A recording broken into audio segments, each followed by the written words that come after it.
जय श्री राधे कृष्ण। हिंदू धर्म में फुलेरा दूज जगत के पालनहार भगवान श्री हरि विष्णु के 8वें अवतार श्री कृष्ण को समर्पित है।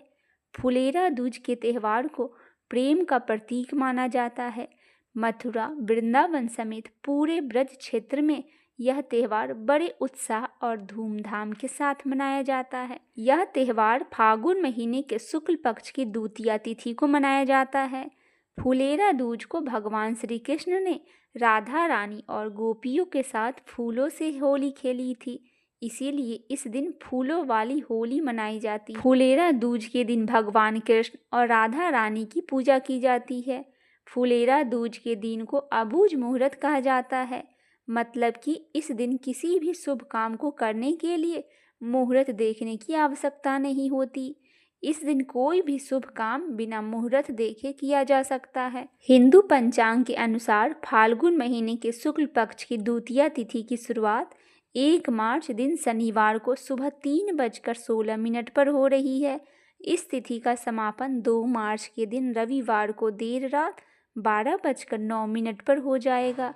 ऐसे में उदया तिथि के अनुसार 1 मार्च के दिन शनिवार को ही फुलेरा दूज का पर्व मनाया जाएगा। आइए जानते हैं फुलेरा दूज का महत्व क्या है। फुलेरा दूज बसंत के आगमन का उत्सव है। यह दिन कृष्ण भक्तों के लिए बहुत महत्व रखता है। फुलेरा दूज पर ब्रज में एक दूसरों पर फूलों की होली खेलकर खुशियाँ मनाया जाता है। फुलेरा दूज पर ब्रज में भगवान श्री कृष्ण और राधा रानी पर फूल बरसाए जाते हैं और माखन मिश्री का भी भोग लगाया जाता है। फुलेरा दूज पर मिठाइयों और प्रसाद भी बांटी जाती है।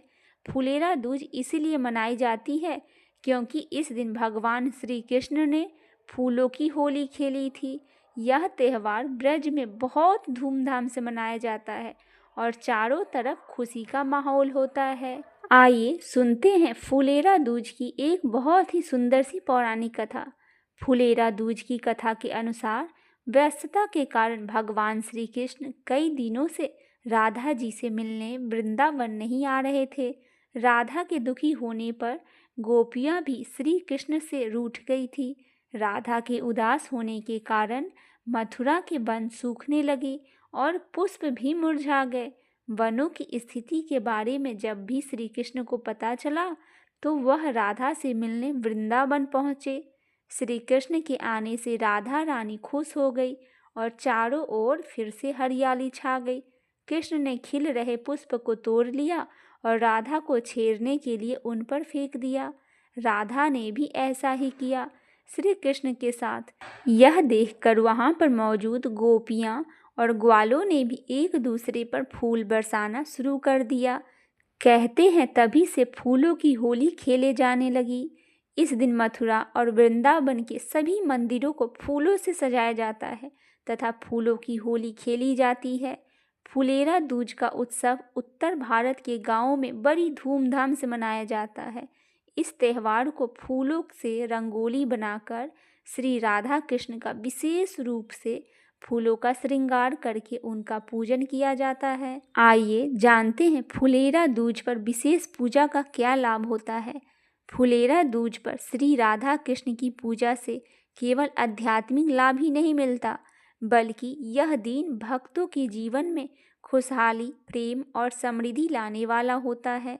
इस दिन विशेष रूप से फूलों से होली खेली जाती है, जो कि प्रेम और भाईचारे का प्रतीक है। यह पर्व सभी को एकजुट करने का काम करता है और जीवन में सकारात्मकता ऊर्जा का संचार करता है। फुलेरा दूज भगवान श्री कृष्ण और राधा रानी के प्रेम और भक्ति का पर्व है। यह दिन न केवल धार्मिक महत्व रखता है, बल्कि यह हमें प्रेम, भक्ति और सामूहिक एकता का संदेश भी देता है। इस दिन की पूजा विधि और मंत्रों का जाप करने से जीवन में शांति और समृद्धि आती है। इसीलिए इस खास पर्व पर श्रद्धापूर्वक पूजा करना और श्री कृष्ण की कृपा प्राप्त करने का एक उत्तम कार्य करना चाहिए। आइए सुनते हैं राधे और कृष्ण की पहली रासलीला की कथा। कृष्ण ने राधा और गोपियों के साथ यमुना किनारे जब पहली रासलीला रचाई तो उस दिन सारी पुरानी परंपराएं टूट गई। यह रास लीला ग्वालों और गोपियों के बीच एक खेल के रूप में शुरू हुई और कृष्ण की बांसुरी की मनमोहक धुन के साथ अपने चरम पर पहुंच गई। कृष्ण ने राधा और गोपियों के साथ यमुना किनारे जब पहली रास लीला रचाई। यूं तो कृष्ण का जन्म एक राज परिवार में हुआ था, लेकिन उनका लालन पालन एक ग्वाला परिवार में हुआ था। उनको पालने वाले पिता नंद ग्वाले थे। हालांकि यह ग्वालों की मुखिया थे, फिर भी ग्वाले के काम करते थे और राजसी ठाठ से वह कोसों दूर थे। माँ यशोदा ने कृष्ण को जन्म नहीं दिया था, लेकिन वह खुद इस बात को नहीं जानती थी। जन्म से ही कृष्ण को भगवान के अवतार के रूप में देखा गया था। दरअसल उनको लेकर हुई भविष्यवाणियों और गणनाओं की वजह से माना जा रहा था कि वह लोगों को उनके दुख, दर्द और पीड़ा से मुक्ति दिलाएंगे। बाद में जिस तरह वह धरती पर जी रहे थे और जैसे उपदेश उन्होंने लोगों को दिए, उससे उनके बारे में की गई भविष्यवाणी सही साबित हुई। महान ऋषि कृष्ण द्वैपायन, जो आगे चलकर व्यास मुनि के नाम से जाने गए, एक अनूठे बच्चे की खोज में थे जिसका जन्म एक खास दिन को होना था। इस दौरान उन्हें कृष्ण की धरती पर आने के बारे में पता लगा। वैसे भी उनके आने के इंतजार योगी बहुत लंबे समय से कर रहे थे। जन्म के साथ ही कृष्ण को तारनहार कहा गया। गोकुल और बरसाने के ग्वाले वृंदावन नाम की एक जगह पर जाकर बस गए थे। वृंदावन काफी खुली और हरी भरी जगह थी। ये नई बस्ती कई मायनों में पुरानी मान्यताओं को तोड़ने वाली और ज़्यादा खुशहाल साबित हुई। चूँकि ये लोग अपने पुराने परंपरागत घरों को छोड़कर आए थे, इसीलिए इनके पास पहले से अधिक आज़ादी थी। यह नई जगह ज़्यादा समृद्धि और खूबसूरत थी। खास तौर पर युवाओं और बच्चों को यहाँ इतनी आज़ादी मिली जिसे उन्होंने पहले महसूस नहीं किया था। यहाँ चीज़ें वाकई काफ़ी अलग थी। आखिर समुदाय में लोगों के पास समृद्धि थी और खुलकर जीने का एक नया एहसास था। इनमें बच्चे भी शामिल थे। इन बच्चों के समूह में राधे और थोड़ी बड़ी थी। वह कभी किसी दायरे में बंधकर नहीं रही थी और उसे समाज में एक अलग ही आज़ादी मिली थी। ऐसी आज़ादी जिसके बारे में दूसरी लड़कियां सोच भी नहीं सकती। राधे लड़कियों का नेतृत्व करती थी और जबकि कृष्ण लड़कों को, और फिर इन दोनों की अगुवाई में हर्ष और उल्लास से भरे मिलाप होते थे। कृष्ण 7 साल के थे और राधा 12 साल की थी। उनके साथ उन्हीं की उम्र के बच्चों की एक बड़ी टोली रहा करती थी। वृंदावन में होली का त्यौहार आया।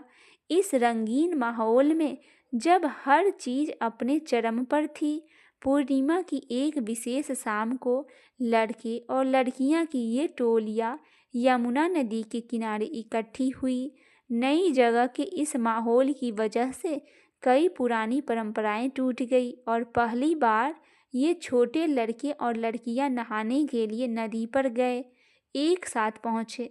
पहले तो इन टोलियों ने खेलना शुरू किया, इसके बाद उनका एक दूसरे पर पानी उछलना और बालू और मिट्टी फेंकने का खेल शुरू हुआ। इस बीच वे एक दूसरे को देखकर चिढ़ाते थे और बीच बीच में गालियां देने के तौर पर चलता था। थोड़ी देर बाद जब इस खेल का जोश बढ़ता गया तो बच्चों ने मिलकर नाचना शुरू किया। फिर हर्ष और उल्लास के साथ अपने जुनून में वे नाचते गए और नाचते ही गए। लेकिन कुछ देर बाद थकान होने पर वे धीरे धीरे एक एक करके गिरने लगे। जब कृष्ण ने अपने इन साथियों को इस तरह थककर गिरते देखा तो उन्होंने अपने कमरबंद से बांसुरी निकाली और मंत्रमुग्ध करने वाली एक धुन बजाना शुरू कर दिया। कृष्ण की बांसुरी की यह धुन अत्यंत मनमोहक थी, जिसे सुनकर सभी उठ खड़े हुए और फिर सभी मस्ती में झूमते गए और झूमते ही गए। वे इस धुन में नाचते नाचते इतने मगन हो गए कि अपने आप को ही कृष्ण के चारों ओर जमा हो गए। नाच का यह दौर लगभग आधी रात यूं ही चलता रहा। पूर्णिमा की एक विशेष शाम को लड़के और लड़कियां की ये टोलियां यमुना नदी के किनारे इकट्ठी हुई। नई जगह के इस माहौल की वजह से कई पुरानी परंपराएं टूट गई। रासलीला या कृष्ण लीला में युवा और बालक कृष्ण की गतिविधियों का मंचन होता है।